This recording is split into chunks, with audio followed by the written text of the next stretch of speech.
on the road. Good morning, everyone. This is Rick Beauregard from Cardinal ERI in Lake Forest, and welcome to Business Development is Everybody's Business.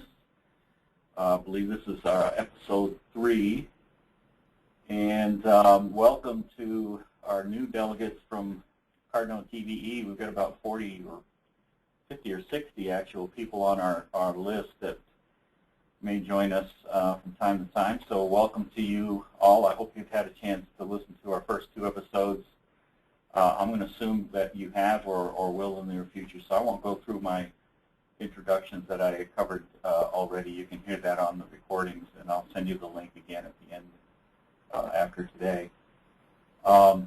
As we go through today, I'm going to keep you all on mute, but if you have any questions, just go ahead and type them in the chat box, and I'll try to cover them either as we go or at the end here, and we'll try to keep this moving. Last time we talked about the importance of having a process and kind of a common language to work efficiently and effectively as a business development team. And I introduced the sales funnel as kind of the backbone of our sales management process. So this week I'm going to talk about kind of the first step or the top of that process, the area over the top of our funnel, that cloud that I call the market universe. And as we talked about last time, this is a real high priority for us, filling the top of the funnel with leads and opportunities that will eventually lead to sales so that our funnel doesn't dry up. So it's kind of an important part of our sales system to do this. So that's the top of the funnel there. As we talked about last time, we want to have a systematic process to our marketing and sales, and involves these steps down the side here, these distinct kinds of selling work that I talked about before. Trying to get my highlighter here. And 4 types of selling work that we talked about last time: marketing, prospecting, which is about driving awareness, qualifying or driving consideration for our services. The 3rd type of selling work I call dig and develop, which is really driving positioning for specific opportunities. And then finally, the closing actions down here, driving conversion from prospects to close sales. And each of these things, kind of a different, unique type of selling work that we have to do, takes different strengths. And so today we're going to focus on the top of the funnel here, the marketing and prospecting part, driving awareness for our brand and our services and our company. This is also it's a high priority for us, but it's also probably the most challenging aspect of the sales activities we do, at least for many of us.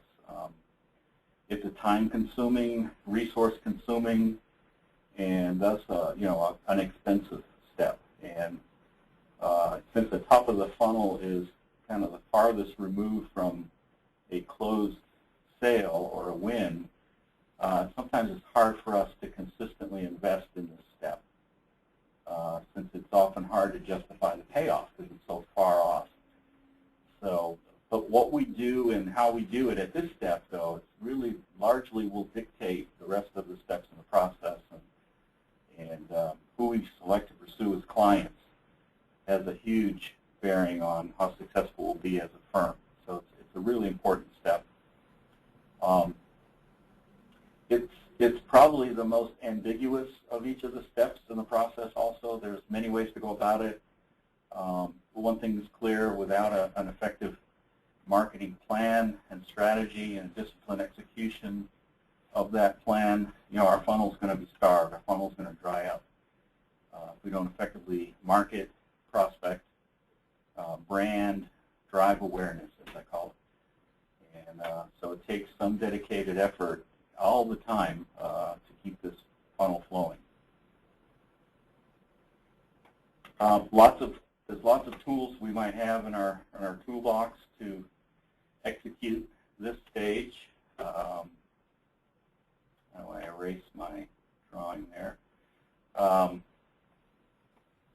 This is a summary summary of them, and I'm going to kind of divide this section into two. We're going to cover two of the tools here, market segmentation and branding. And then in part two of this, in the next episode, we'll talk about visibility, outreach, networking, and that dreaded prospecting and cold calling kind of thing that we do. So starting into this, I believe at least that there's basically two schools of thought about how we market, kind of the shotgun or the targeted approach. And which one we believe in large measure is dictated by kind of our overall approach or our mindset. Whether we have a sort of scarcity mentality or an abundance mentality. The scarcity mentality says basically opportunities are scarce. We need to spread our shot over a wide area, huge universe, and hope we hit something, kind of like a shotgun. The approach here is fire, reload, fire again. Shoot in the direction of anything that moves. Any opportunity is a good opportunity. We may not know when our next meal will come, so we need to kill as much as we can now. And any business that we get is good business. And a firm can easily get sort of stuck into this scarcity mentality when there's not enough business coming in the door to keep everyone busy. So this could be maybe a new firm or a new office or a company that's maybe having a major loss of work for one reason or another could get stuck in this scarcity kind of mentality mode. And it kind of looks, scarcity mode kind of looks like this, list the top 1,000 companies out there or 1,000 prospects and start cold calling. If an RFP comes in, submit a proposal. If something washes in over the transom, we drop whatever else we're doing, take our hand off the helm and go for it. And look for those short-term opportunities, that low-hanging fruit. As I said, any business is good enough, no matter how small, and it's kind of a numbers game. If we submit enough proposals, we're bound to win our fair share of them. So the good thing about this aspect, this kind of marketing, is that sometimes we hit something. We hit something good.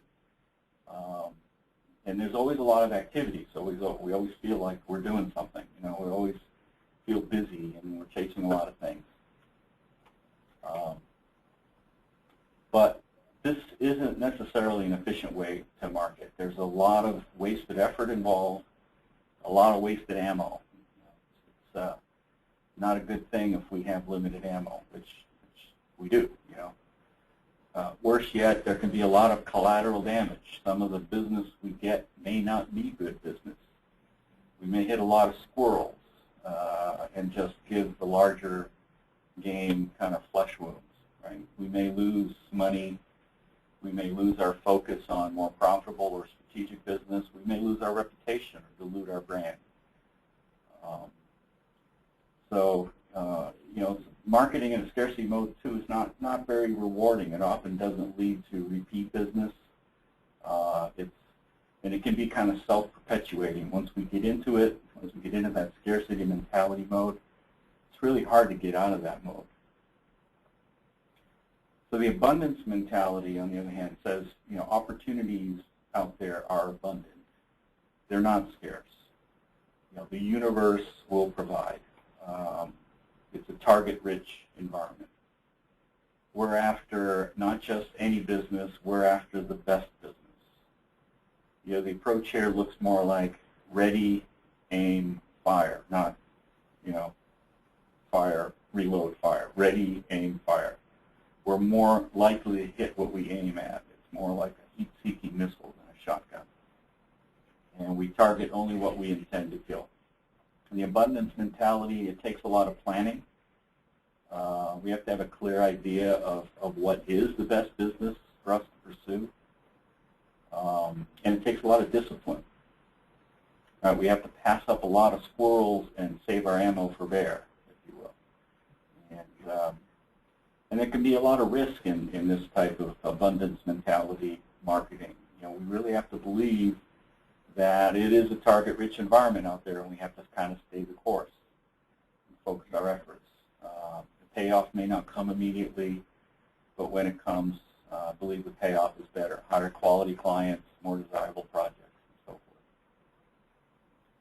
Stephen Covey, I think, said it best. He says, it's easy to say no when there's a burning yes inside. So it's easy to say no to those things that come in over the transom when we have a burning strategy and we know it's going to succeed and we stick with it. So just like acting in the scarcity mode, though, which is kind of a self-fulfilling prophecy, so is the abundance mentality. I think, you know, abundance leads to abundance. It's easier to grow large, sustainable, quality accounts than it is to find lots of small accounts that will add up to that same amount. You know, if you kill a squirrel, that may feed you for a day. If you kill a bear, it can feed you and your family for months. One danger, though, is that the bear can eat you, right? We need to manage these accounts carefully, and I think that's a challenge for us at Cardinal BDEB. We have a bear of an account that's on mobile, and it's a big account, and we can easily get consumed in just serving that one account. So we have to be careful. There is a danger in that. But if we don't choose to act in the abundance mentality, then we end up in the scarcity mode. So I really believe it is a choice. It is a choice that we make in how we approach the market. Now, don't get me wrong. I'm not saying that we should not be opportunistic, that we should not take advantage of the low-hanging fruit. But this is not a strategy. You know, when you pick all the low-hanging fruit, it gets harder to find the next meal, right? So we need to be strategically focused and reasonably opportunistic to succeed in the short term and the long term.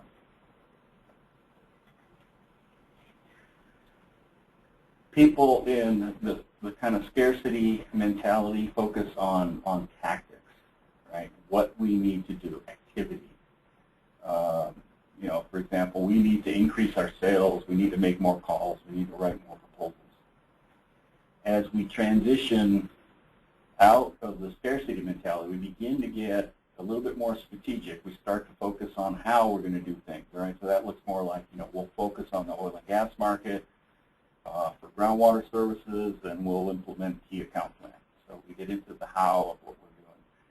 When we really fully reach kind of the abundance mentality mode, we really start to think long term. We start with why, right? Our vision, our destination, what we aspire to be, what we believe in terms of the market. Then we focus on how. Our strategies are more focused and clear. And only then do we figure out what we're going to do. So we start from the inside out when we're really strategic. Vision, strategy, tactics. Vision, we believe we can become a market leader in restoring distressed property to economic and social ecological use. Strategy, how we're going to do that. We're going to do this by leveraging our extensive site knowledge in key growth markets. Tactics, what are we going to do? We're going to research developers in key markets and offer our services to assist siting new developments. Vision, strategy, tactics. You know, find our destination, figure out what our strategy is going to be, and implement the tactics that will execute that strategy. I don't know if any of you have heard of TED Talks. TED stands for Technology, Education, and Design, I believe. And they do these lectures all over the country, all over the world, where they have these thinkers come give these 20-minute lectures, and they videotape them and they put them out there on their website or on YouTube. And they're excellent. They're inspiring, interesting, all different kinds of topics. But one of the first ones I discovered was this one by Simon Sinek called Start With Why. And it's a great video. Take you 20 minutes. This is the link to it. I highly recommend it. You'll find it on TED.com. And talks about this concept of starting with the vision, start with why. So how do we go about this? We have this big market universe, this, what I've represented as this cloud. It's abundant with opportunities, lots of things out there, but our challenge is that it's a vast universe. And as we said, it's a target-rich environment. So how do we deal with this problem? Well, as any engineer or scientist would do, we want to take this big, hairy, kind of complex problem and break it into smaller problems we can manage.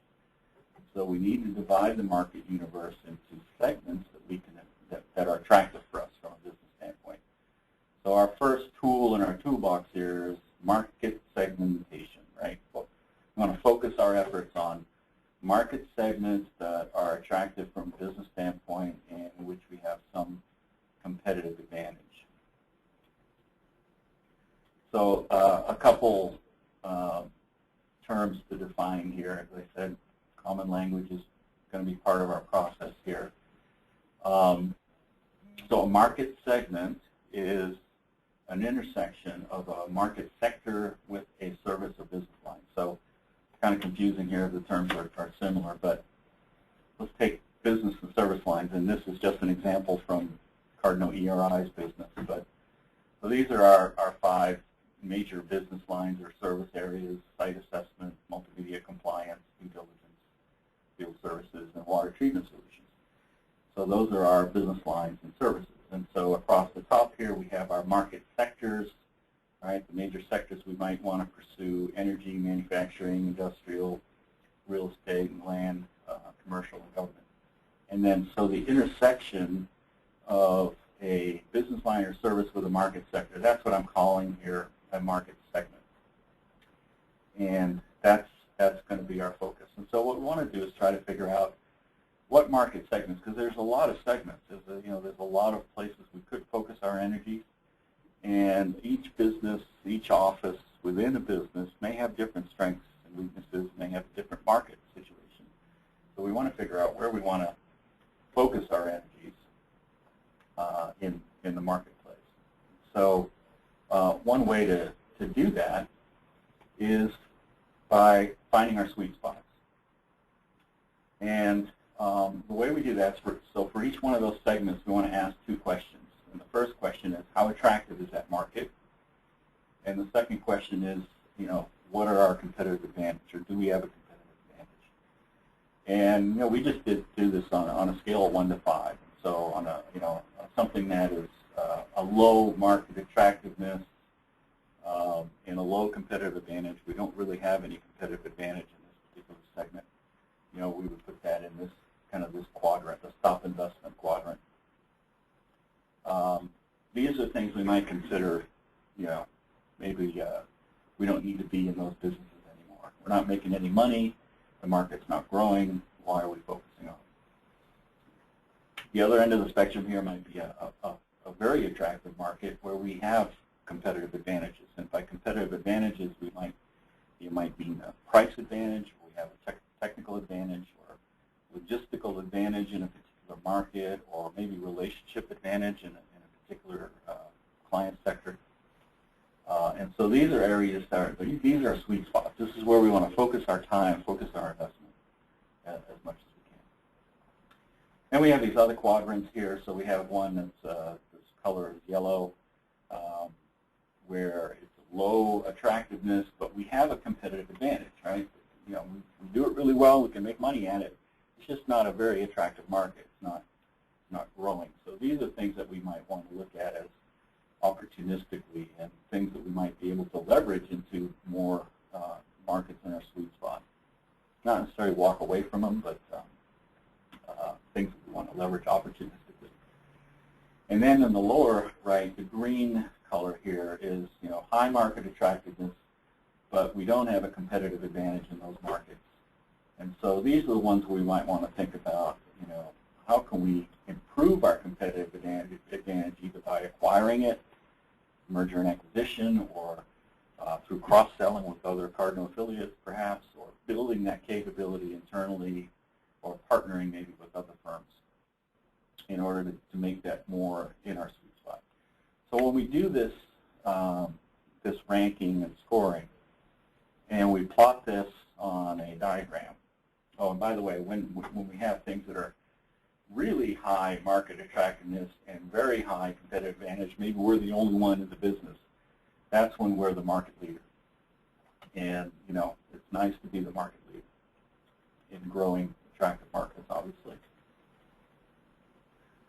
So we did this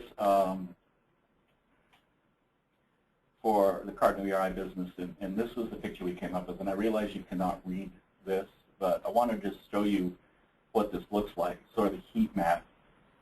And you can see here that, you know, we've got some sweet spots up here in the upper left and over here, and, you know, this is the oil and gas sector and the remediation market, basically. So this is where we consider, you know, that's where we want to be. That's where we want to invest our time. We have good relationships. We have competitive advantage. It's a growing market. All the money. And there's a few other scattered places where we also have sweet spots around here and so forth. But with this heat map, you also see, you know, where are the areas where, yeah, we don't have a particular advantage, and it's not particularly an attractive market for us. So maybe some of these other things, and I've broken them down into, you know, even beyond the 5 segments into sub-segments or whatever, and I've broken the markets also, oil and gas into upstream, downstream, and so forth. So there's lots of segments in this table, but it gives you a good picture of where your sweet spots are and where you should focus. So just to give you a closer picture here for our markets, here we go. You know, we have some sweet spots here up in the remediation and oil and gas sector.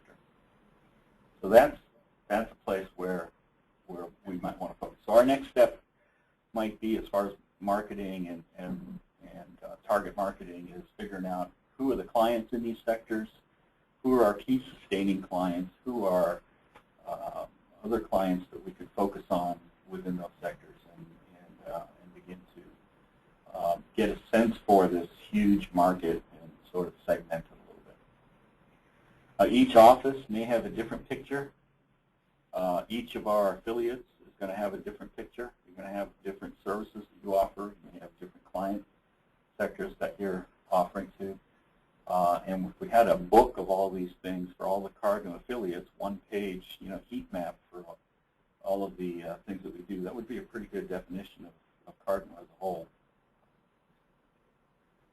So that's the market segmentation piece. So next thing I want to talk about, next tool in our toolbox here is branding. And really the question here is, you know, what role do we play as a business development team in branding? And what, you know, what's important about the brand?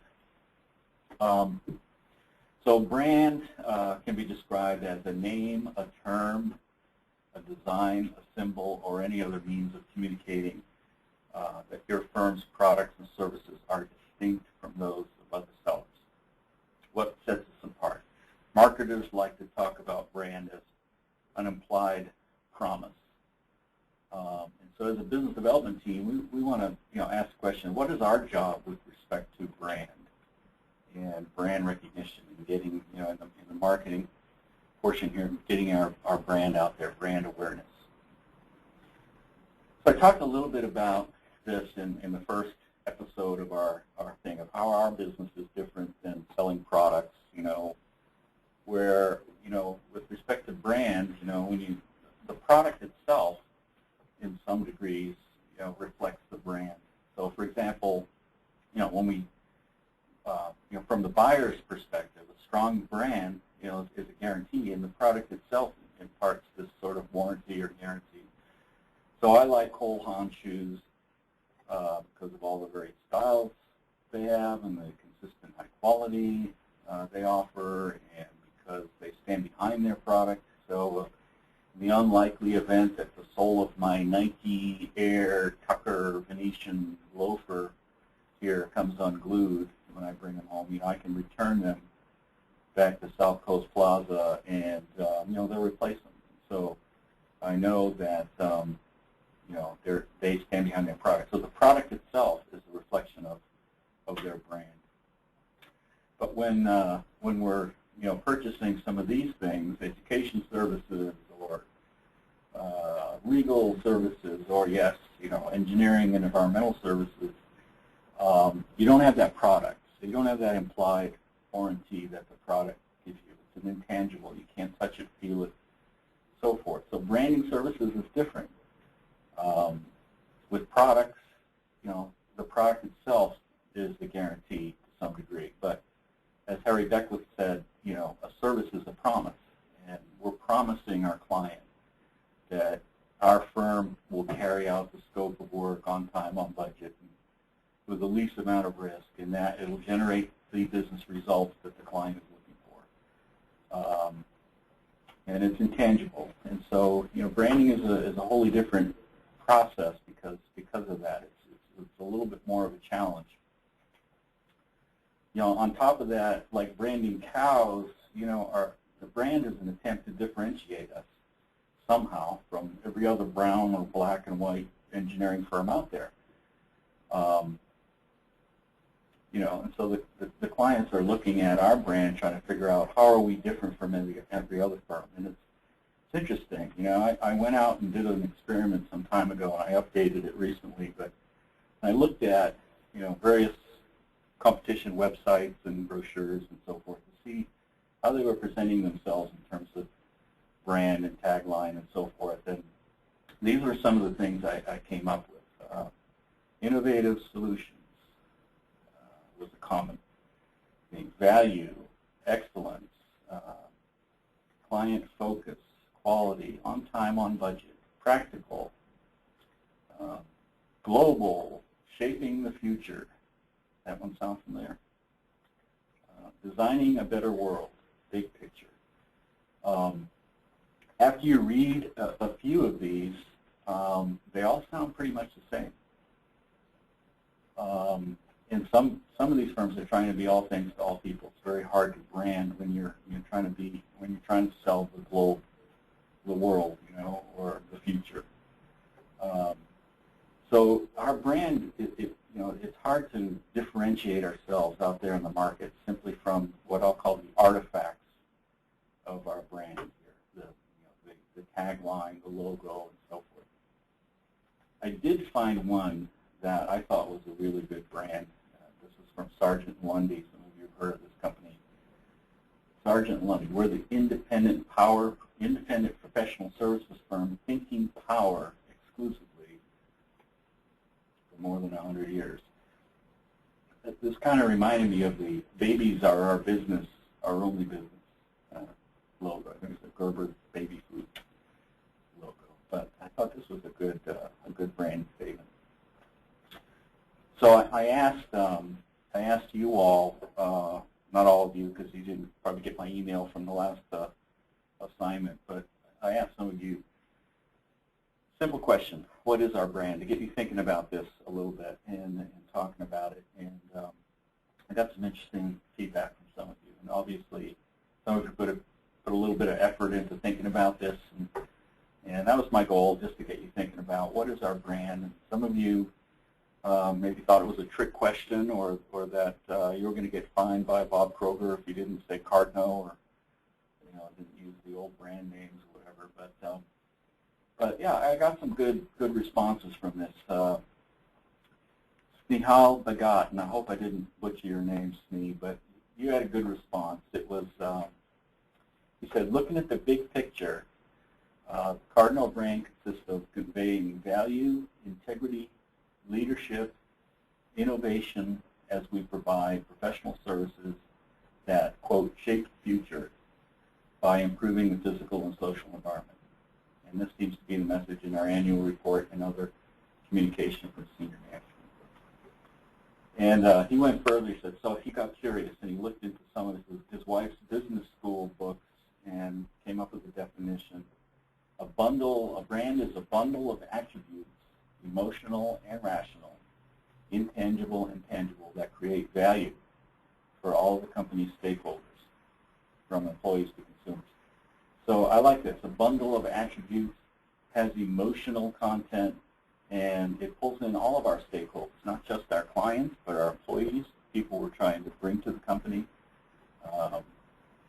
and consumers, stakeholders, stockholders, and everybody. So that was good. You got A for effort on that one, Steve. That was a good response. Some of you looked at it from the standpoint of what is our product or service? What do we provide? And that was a good way. BGET here in our office, Cardinal ERI in Lake Forest, she said, high level of field expertise while looking for innovative ways to achieve the client's goals in the most efficient manner. Making customer service and satisfaction a priority. Employing knowledgeable staff who work at highly conscious safety level. Producing quality reports. Figured that one would be in there because that's your business, BGET. Maintaining excellent site closure rates. So that reflects kind of our specific business at Cardinal ERI. Carlos Pimental in our Houston office, he had a really good answer. He said, our brand is Cardinal, is the personality that identifies our company, products and services, and how it relates to customers, staff, partners, investors, etc. Again, all of those stakeholders we talked about. It's also a promise of an experience, right? So I said a brand is a promise, but it's a promise of an experience and conveys to consumers assurance as to the nature of the products or services they will receive. Our brand, Cardinal, is therefore a reputational asset. I like that term. Based on powerfully held beliefs, also another theme that I think is important. They drive the understanding of value in our company and, most importantly, customer loyalty. Really good answer, Carlos. I like that one. So, yeah, we have different ideas of what brand is, but, you know, brand is more than just our logo. And it's kind of the point, one of the points I wanted to drive home here. I looked for some other quotes out there in the literature, and here is one from Richard Luque, I don't know how to pronounce his name, in a book called Marketer's Toolkit. Branding is another approach to differentiation. One could make a case that branding is the culmination of efforts to differentiate a product or service. So it's a package, a culmination of efforts. A collection. Brand is the collection of perceptions about your firm. So this kind of goes to what Carlos is putting the finger on, I think. This is from Mike Schultz and John Doerr in Professional Services Marketing. I'll give you one more here. In particular, the focus of a brand is too often restricted to product attributes, existing brand images, brand position, and the brand's external role in influencing customers. The key to developing a strong brand identity is to broaden the brand concept to include other dimensions and perspectives. And you know, I like that comment, and to talk a little bit more about that. You know, if I were to ask you to name your favorite brands, you'd probably come up with a list like, you know, Apple, Nike, Coke, Coca-Cola, Target. If I were to ask you how these brands were created, the answer would probably center around the brand artifacts that I mentioned earlier. The products themselves, their advertising, their taglines, logos. But a firm's brand is not defined by these artifacts. It is actually reflected through those artifacts. And the true essence of the brand lives in the deepest parts of the company. So there are four parts to a brand. One that we have little control over, but we can influence, and that's, you know, the market perception of our firm, our reputation. And the other three we can control, and one is the artifacts that we've been talking about, the icons, the imagery, the messages, the things you can see, hear, touch that convey our image and message, the logo, the graphic identity, the website, our brochures, proposals, as well as our environments, our offices, and so forth, our trucks out on the road. So So these brand artifacts, they're often the first things, the first ambassadors of our brand. Those are the first things that our clients see. And they create a mental image, an image and position for the firm in the minds of our prospects who have not yet formed ideas and haven't really been in direct contact with us. So they're relying on our artifacts.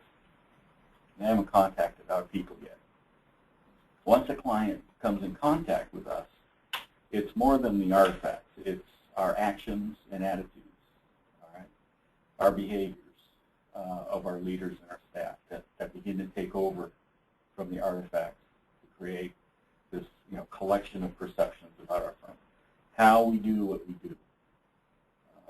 Are we competent, trustworthy? Are we confident, knowledgeable, helpful, consistent, reliable?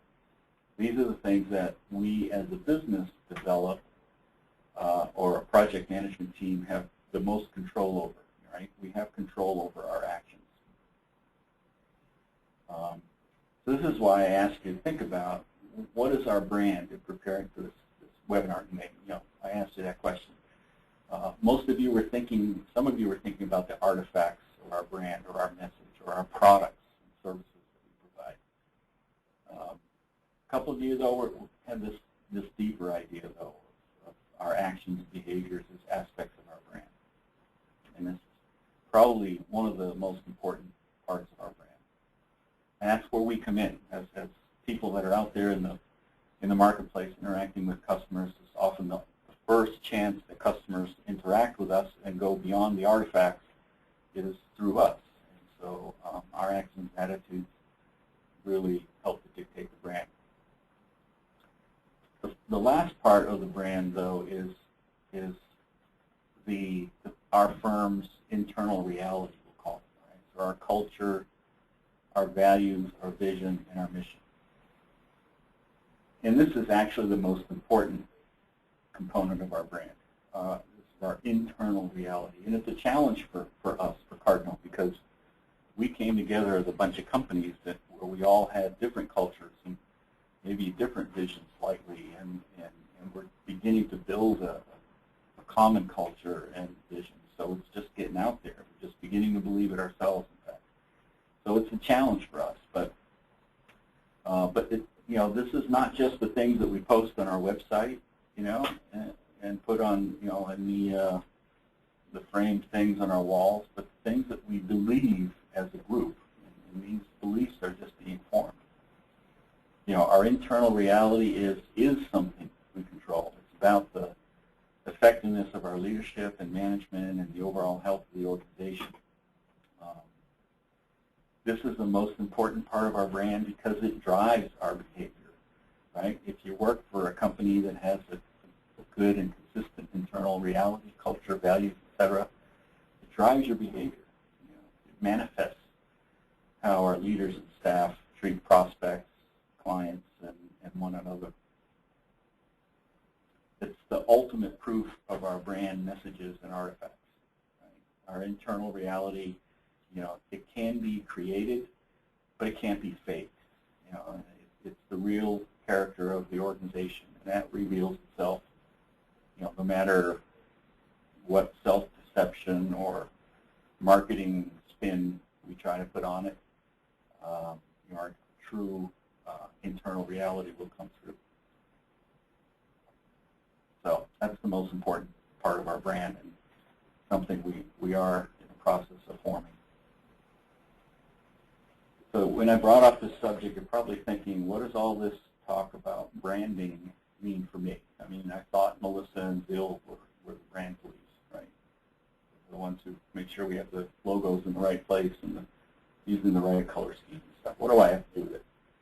Well, as I said, the brand is a promise, and the biggest hurdle in most sales is that our client is afraid that our promise may not be kept.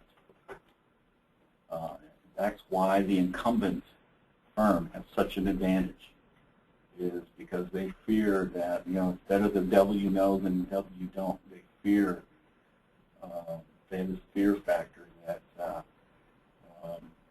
they won't reach their objectives if they pick someone else. left without a guarantee, which we can't provide. We can't provide a guarantee. We don't provide a product that has that inherent warranty. You know, the client's going to seek to minimize that fear. And, you know, a strong brand can help, right? I don't know if you ever remember back in the 70s when IT directors used to say, you know, no one ever got fired for selecting IBM. You know, that was a strong brand. So a strong brand can help, but it's not the only thing. So if a service is a kind of warranty or a promise to deliver on time, on budget, then it would seem logical that a service company's branding message should reinforce their quality and value, and that's kind of exactly what all these firms have tried to do, what most engineering firms try to do in their branding messages, try to convey that quality. But like we've seen, you know, that's sort of like the brown cow with spots. You know, it's not enough. In fact, merely stating what you think prospects want to hear serves only to make you sound more like everyone else. You know, it's hard to differentiate that way. And so just leaning on that brochure or that SOQ, you know, that's not going to do it. And that's where we come in as sales folks. What's important is not what clients see or hear, it's what they feel about our firm and when they hear our message or they see our brand. And that's kind of where we come in. So we are, in fact, the leaders of the brand. One more quote I have here. What makes branding difficult is when we stop doing it, it keeps happening anyway. All right? So if we're not actively trying to do it, you know, it's going to happen whether we're trying or not. So again, that's where you come in.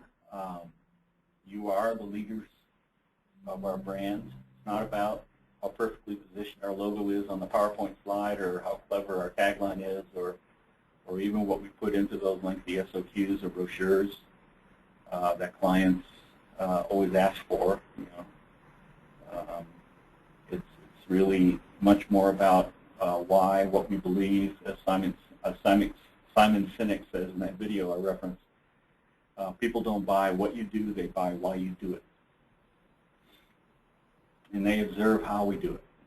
And so if we want our brand to convey confidence, safety, client focus, trust, professionalism, innovation, sincerity, passion, integrity, sustainability, these are our core values, right? If we want our brand to convey that, it's not what we say, but why and how we do what we do. So that's where you all come in. If you are confident, trustworthy, professional, and all those things, then we'll begin to start building our brand. So those are the first two pieces of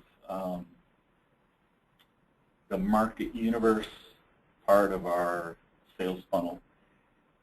Next time I'll talk about some of the other things: visibility, networking, outreach, and prospecting, cold calling, those kinds of things. We'll cover those things next time. And so now I have a little time for questions, but I have a question for you first, and that I'd like you to, as an assignment for next time, think about, and that is, what are your best tips for networking and working a room? So if you got any ideas on those topics, shoot them to me, and I'll try to bring them up next time. So I had a couple of questions posted. Provide an example of how one might determine the attractiveness of a market segment. Okay, so what makes a market attractive? Good question. Basically, that is on a scale of 1 to 5, we simply use. You know, is it a growing market? Is it a profitable market? And you might have different answers in different regions and even different offices. So you might have different markets that are attractive for your particular business. And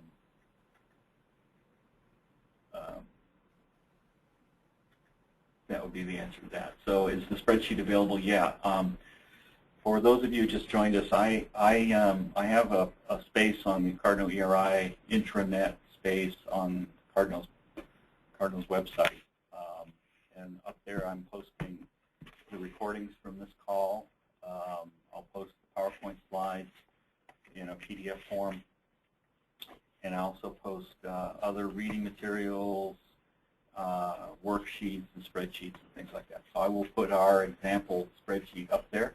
You'll get a chance to take a closer look at it and see how we came about doing that. So those are the two questions that were posted. Anybody else have any questions you want to post? And at the risk of, I'm going to keep it muted, so just post your questions on the chat since we have so many people on board here today.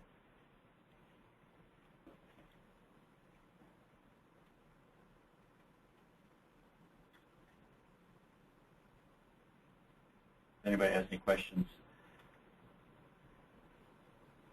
I got one coming, I think, here.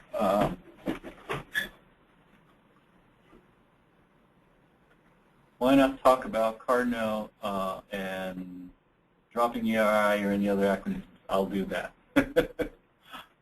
It's hard. It's hard. This call started out as a Cardinal ERI call, and it's been growing. And so I've been using examples from our business that we've been doing as we go along here. But yeah, we'll use the new brand.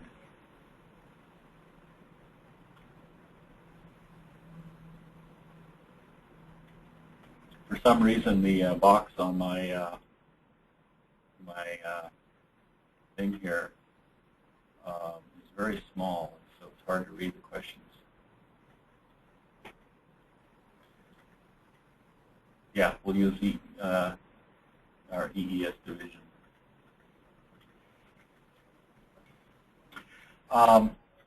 I will send the link to where the recordings will be posted. I'll also send along any other questions or assignments I might have. It's really good to get participation that way. So I appreciate those of you who answered our question from last time.